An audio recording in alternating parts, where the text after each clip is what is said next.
Iran যুদ্ধ বন্ধে মধ্যস্থতাকারীদের মধ্যে অন্যতম দেশ পাকিস্তান।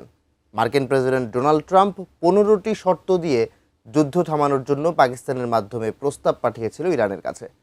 তবে মধ্যপ্রাচ্য যুদ্ধের এই গুরুত্বপূর্ণ ভূমিকার মাঝেই হঠাৎ ফুঁসে উঠেছে শাহবাজ শরীফের দেশটি, দিয়েছে ইসরায়েলকে কঠোর হুঁশিয়ারি। কিন্তু হঠাৎ কেন ফুঁসে উঠল পাকিস্তান, বিস্তারিত জানাচ্ছেন তৌফিকুল আশিক। ইরানের আকাশে যখন মার্কিন ইসরায়েলি বিমান হামলায় ব্যস্ত, ঠিক তখনই বড় এক কূটনৈতিক সংকটের মুখে পড়েছে পাকিস্তান ও ইসরায়েল। ইরানের রাজধানী তেহরানে অবস্থিত পাকিস্তানি দূতাবাসের ঠিক পাশেই হামলা করেছে ইসরায়েলি বাহিনী। বিস্ফোরণের তীব্রতায় কেঁপে উঠেছে পুরো এলাকা। তেহরানের অভিজাত পাশদারান এলাকা, দূতাবাসের ঠিক বিপরীতে অবস্থিত একটি ইরানি সামরিক ঘাঁটি ছিল এই হামলার মূল লক্ষ্য। বিস্ফোরণের শব্দ এতটাই জোরালো ছিল, আশেপাশের ভবনগুলো প্রচণ্ডভাবে কেঁপে ওঠে।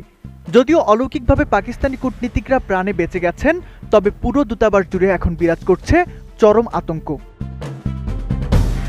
উন্নত মানের কাঁচামাল, আরআইএল অ্যাঙ্গেল এন্ড চ্যানেল, এখন কাঠের দিন শেষ, আরআইএল-এর বাংলাদেশ।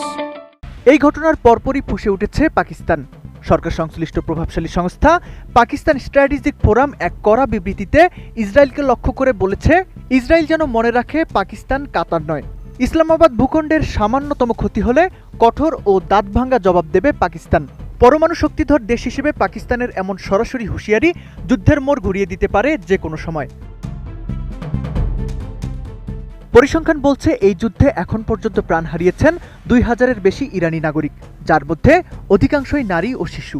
অন্যদিকে ইরানের পাল্টা হামলায় ইসরায়েলে হতাহতের সংখ্যা ছাড়িয়েছে 5000। সেই সঙ্গে মধ্যপ্রাচ্যে থাকা মার্কিন 17টি ঘাঁটি ধ্বংস করে দিয়েছে তেহরান। এমন রক্তক্ষয়ী পরিস্থিতিতেও পাকিস্তান চেষ্টা করছিল মধ্যস্থতা করতে, কিন্তু খোদ মধ্যস্থতাকারী দূতাবাসের কাছেই যখন হামলার ঘটনা ঘটে, তখন সেই আলোচনার পথ কতটা মসৃণ থাকবে তা নিয়ে সংশয় দেখা দিয়েছে। এই উত্তেজনার মধ্যেই মার্কিন প্রেসিডেন্ট ডোনাল্ড ট্রাম্প ইরানের বিদ্যুৎ গ্রিডে হামলার পরিকল্পনা আরও 10 দিনের জন্য স্থগিত করেছেন। আগামী 6 এপ্রিল পর্যন্ত এই স্থগিতাদেশ বহাল থাকবে।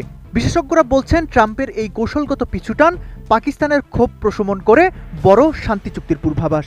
তবে একদিকে পাকিস্তান বলছে তারা আলোচনার জন্য প্রস্তুত, অন্যদিকে ইসরায়েলকে দেয়া কঠোর হুমকি সব পরিস্থিতিকে জটিল করে তুলছে।